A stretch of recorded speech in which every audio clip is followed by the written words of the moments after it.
नमस्कार, आप देख रहे हैं इंडिया न्यूज। मैं हूं आपके साथ में ऋतु तोमर। देवभूमि लाइव में स्वागत है आपका। रुक करेंगे खबरों की तरफ। देहरादून से खबर, जहां पर शिक्षा मंत्री धन सिंह रावत का बड़ा बयान सामने आया है।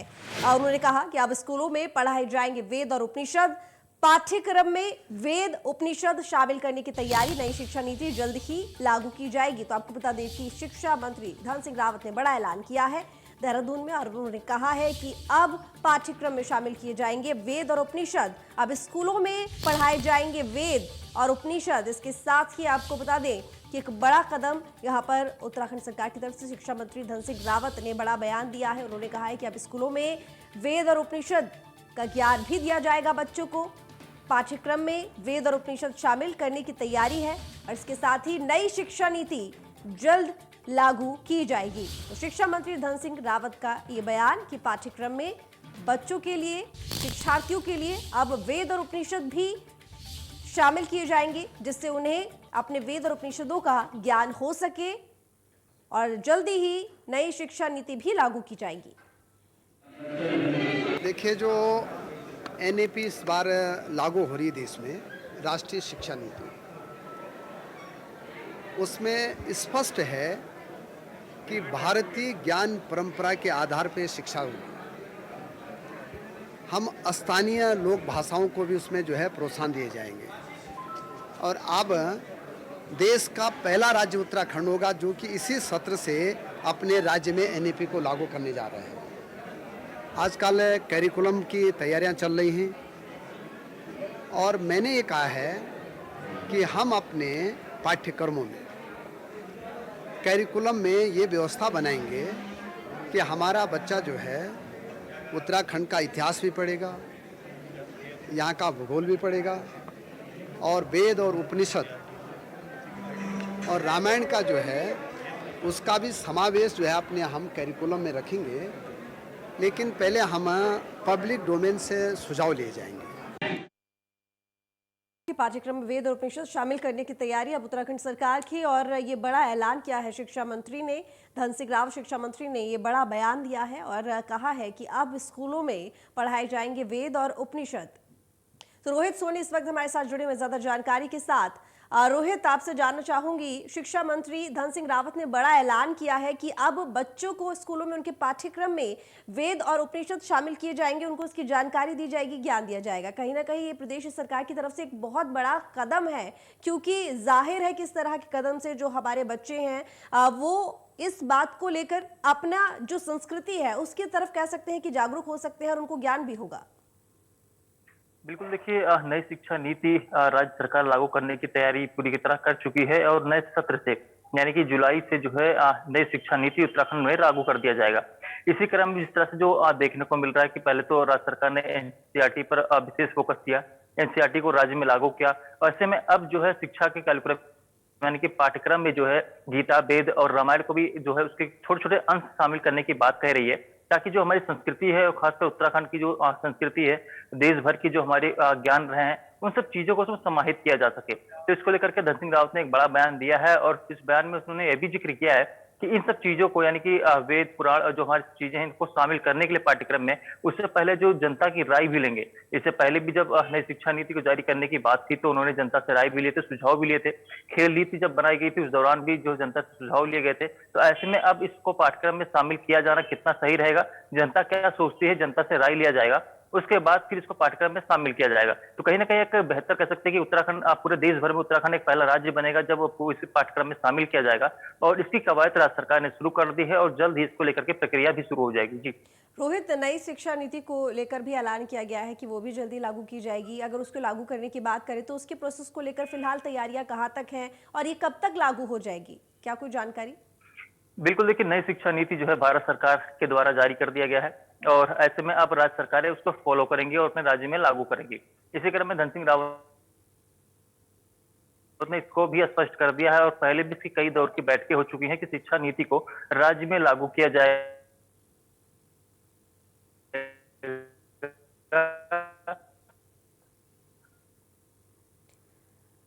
चलिए, लगता है हमारा संपर्क नहीं हो पा रहा है, और ये एक बड़ा ऐलान किया है शिक्षा मंत्री धन सिंह रावत ने कि अब नई शिक्षा नीति के ऊपर भी जल्दी काम होगा। आगे बढ़ेंगे। जिले के प्रदेश के कैबिनेट मंत्री डॉक्टर धन सिंह रावत ने आपको बता दें कि बड़ा ऐलान किया और इसके साथ ही आपको ये जानकारी हम दे दें कि जिस तरीके से शिक्षा नीति को लेकर बात की गई है, इसके साथ ही ये भी कहा गया है कि अब पाठ्यक्रम में वेद और उपनिषद भी शामिल किए जाएंगे।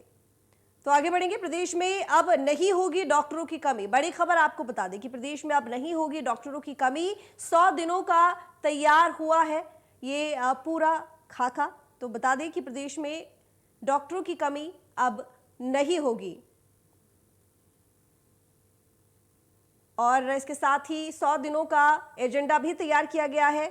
छोटे बड़े अस्पतालों 6 महीने में उपलब्ध होंगे डॉक्टर, मेडिकल स्टाफ और उपकरण होंगे उपलब्ध। जल्द शुरू की जाएगी नियुक्ति की प्रक्रिया।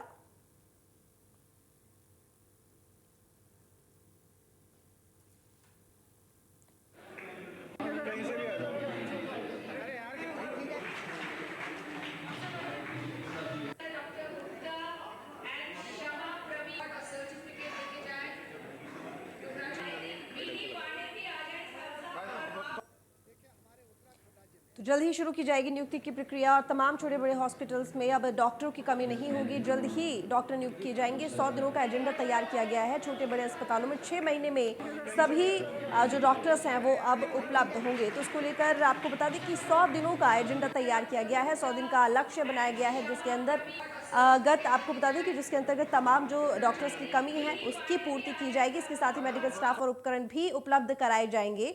तो 100 दिनों का ये लक्ष्य रखा गया है और इसके साथ ही नियुक्तियों की जल्दी ही शुरुआत होगी। रोहित सोनी लगातार हमारे साथ बने हुए हैं। एक बार फिर रुक करेंगे रोहित सोनी का जानकारी के लिए। रोहित, 100 दिनों का एजेंडा बनाया गया है कि 100 दिन के अंतर्गत जो हॉस्पिटल्स हैं चाहे वो बड़े हो या फिर छोटे हो वहां पर डॉक्टर्स की नियुक्तियां करवाई जाएंगी। इसके साथ ही मेडिकल स्टाफ और उपकरण को भी लेकर भी ये कहा गया है कि वो भी उपलब्ध कराए जाएंगे। क्या जानकारी?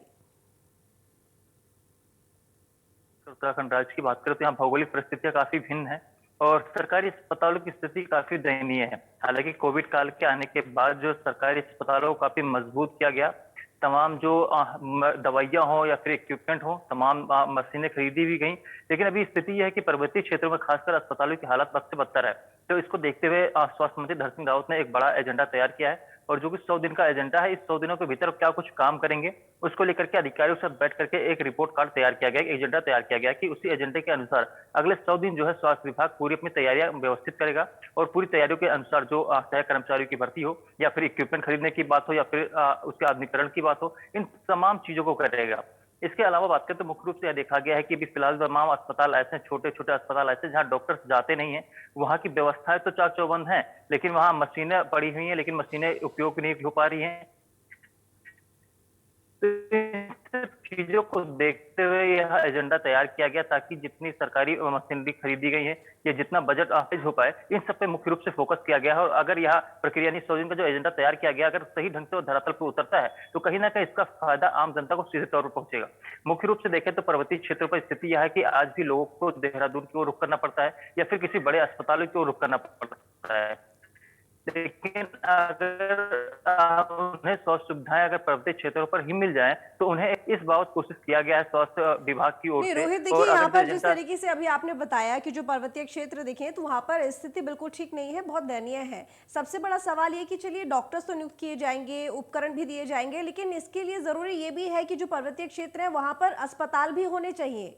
क्या अस्पताल है उस हिसाब से जिस हिसाब से उनकी जरूरत है? तभी तो वहां डॉक्टर्स पहुंचेंगे। बिल्कुल, देखिए प्रदेश भर में तमाम जगह अस्पताल है, छोटे बड़े अस्पताल लगभग सभी जगह पे हैं लेकिन वो सही ढंग से फंक्शनिंग में नहीं है। अस्पताल है लेकिन वहाँ कर्मचारी नहीं है, वहाँ इक्विपमेंट नहीं है, मशीनरी नहीं, जिसके चलते वहाँ मरीजों को इलाज नहीं हो पाता है। अगर पहाड़ की करते हैं तो पहाड़ पे अस्पताल है, अच्छे अच्छे अस्पताल सभी जिलों में अस्पताल मौजूद हैं और खासकर पंचायत स्तर पर भी अस्पताल को जहाँ छोटे छोटे सेंटर खोले गए हैं लेकिन उन अस्पतालों का उपयोग इस वजह से नहीं हो पा रहा क्योंकि कर्मचारी नहीं है। डॉक्टर्स पहाड़ चढ़ना नहीं चाहते हैं, वह चाहते हैं कि उनको मैदानी जिले में तैनाती मिले। इसको लेकर के सबसे गंभीर समस्या यही है, यही वजह है कि मरीजों का तो कहने के भीतर छोटे से छोटे अस्पतालों में भी एमबीबीएस डॉक्टर बिठाया जाएगा और अगर ऐसा होता है तो ऐसे मरीजों को कहीं दूर नहीं भागना पड़ेगा बल्कि उनके स्थानीय उनके क्षेत्र में ही उनका इलाज हो पाएगा। तो अगर ये एजेंडा तैयार किया गया है, अगर इस एजेंडे के रूप में जो है अगर सरकार काम करती है या विभाग काम करता है तो उसका फायदा सीधे तौर पर जनता को मिलेगा। लेकिन अब ये कब तक इम्प्लीमेंट होता है, किस तरह से धरातल पर काम करेगा और कितने समय में इसको धरातल पर उतारा जाएगा, एक बड़ा सवाल है। लेकिन फिलहाल यह कहना गलत नहीं होगा कि अगर सरकार जिस तरह से अभी फिलहाल दावे कर रही है, अगर उस दावे पर खरा उतरती है तो इसका सीधा फायदा जनता को मिलेगा और कहीं ना कहीं एक अच्छा सुखद होगा कि जो पर्वतीय क्षेत्र के लोग लगातार स्वास्थ्य सुविधा को लेकर के परेशान रहते हैं, वो उसका लाभ उठा पाएंगे। जी चलिए ठीक, बहुत शुक्रिया आपका तमाम जानकारी के लिए रोहित।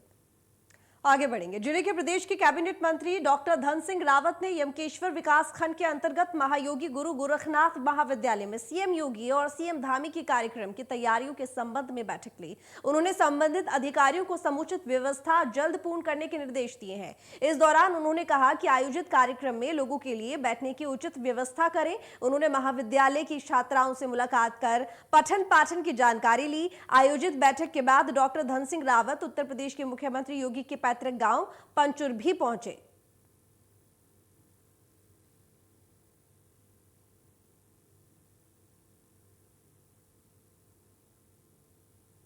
तो बता दें आपको कि सीएम योगी और सीएम धामी के कार्यक्रम की तैयारियां जोरों शोरों से चल रही हैं और इसी को देखते हुए मंत्री धन सिंह रावत भी तैयारियों के संबंध में बैठक करने के लिए पहुंचे और इसके साथ ही जायजा लेने के लिए भी पहुंचे और अधिकारियों को सभी व्यवस्था पूरी करने के दिशा निर्देश भी कैबिनेट मंत्री धन सिंह रावत ने दिए।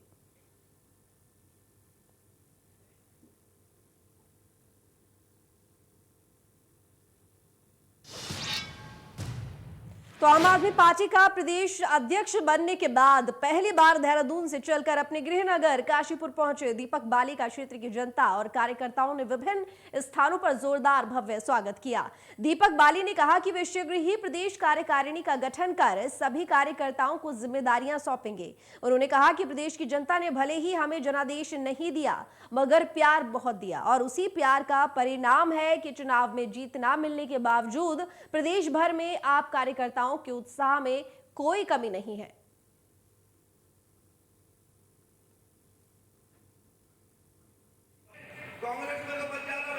6 से 7 दिन के अंदर स्टेट कमेटी का गठन करने जा रहे हैं। तो हम अपने प्रदेश के पदाधिकारी बनाने के बाद वो लोग फिर प्रभार के साथ जिले भर में उतरेंगे और जाकर अगला जो लक्ष्य है हमारा कि जल्द से जल्द पूरे प्रदेश के अंदर संगठन निर्माण, उसी के ऊपर लगेंगे। एक एक कार्यकर्ता जो आम आदमी पार्टी का है उससे उसकी जिम्मेदारियों को पूछते हुए और जो वो जितना समय दे सकता है उसके हिसाब से आम आदमी पार्टी के संगठन में उसे शामिल किया जाएगा और संगठन के साथ हम 2023 के चुनाव की तैयारी करेंगे।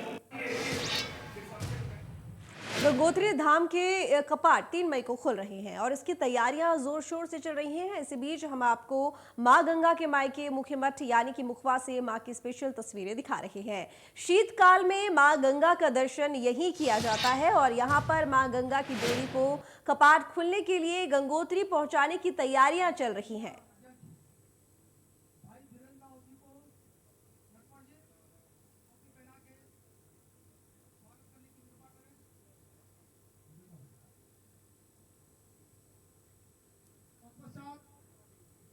तो मां गंगा के मायके मुखवा में गंगा के दर्शन को लेकर तैयारियां जोरों शोरों से चल रही हैं। गंगोत्री धाम के 3 मई को कपाट खुलने जा रहे हैं, जिसको लेकर मां गंगा के दर्शन के लिए तमाम तैयारियां जोरों शोरों से चल रही हैं। तो आपको बता दें कि शीतकाल में यही मां के दर्शन किए जाते हैं। अब क्योंकि अब गर्मियां चल रही हैं तो ऐसे में अब उनके दर्शनों को लेकर तमाम तैयारियां फिर से शुरू हो गई हैं।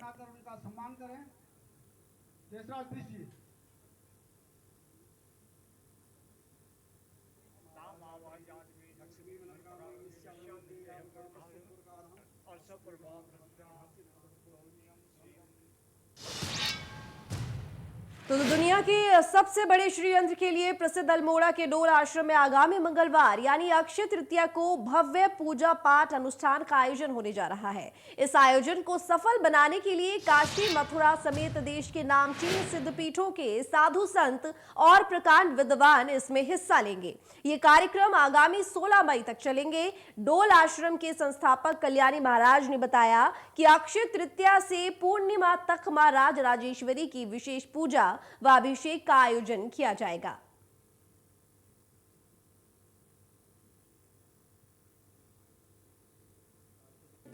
अक्षय तृतीया से पूर्णिमा तक माँ राजराजेश्वरी का अभिषेक होगा, उनका पूजन होगा, उनकी दैनिक अर्चना होगी और जो है हवन तो दैनिक यहाँ चलता है, पर काशी के विद्वान लोग आएंगे और रुद्राभिषेक माँ का वैदिक रीति से शाक्त मत को सम्मिलित करते हुए माँ का अभिषेक भी होगा और महापुरुषों के प्रवचन भी होंगे। और जब 13 तारीख से लेकर के 16 तारीख तक विशेष कार्यक्रम होंगे, जिसमें हमारी कुमाऊनी, हमारी उत्तराखंडी संस्कृति के जो आदर्श चरित्र हैं, जो उनकी यहाँ के वातावरण में जिस तरीके से उनका लोक जीवन है, इसके लिए भी हम लोग किससे फिलहाल देवभूमि लाइव में बस इतना ही। देखते रहिए इंडिया न्यूज़।